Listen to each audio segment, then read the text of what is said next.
Well, it has been long held by the Supreme Court that the motive of a person or his own background is immaterial when a charge of corruption is made. The issue is not that. The issue is that when we started this 2G thing long before Anna Hazare came on the scene, we were faced with a basic cynicism in the public. Yes. That nothing will happen. This is all hot air and people just make statements and then move on. Yep. But we wanted to show that the system could deliver. Yep. And that's why we went to court and got some results which generated this whole atmosphere where people begin to think that corruption could be fought.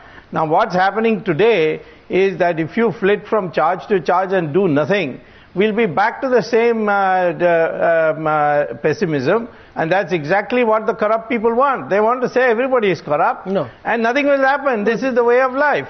That's what I'm sorry to say that this team Kejriwal has done in these last few days. They have completely muddied the waters of the fight in corruption.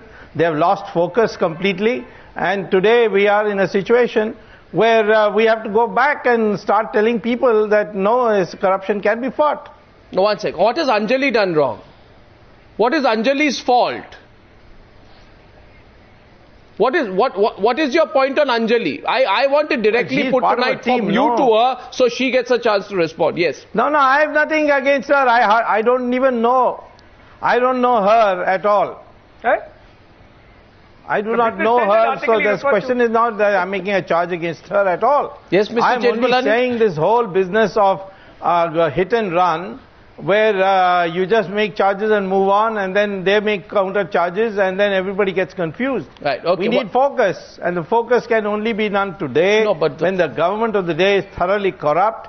The only way is by going to court, or don't make charges. But focus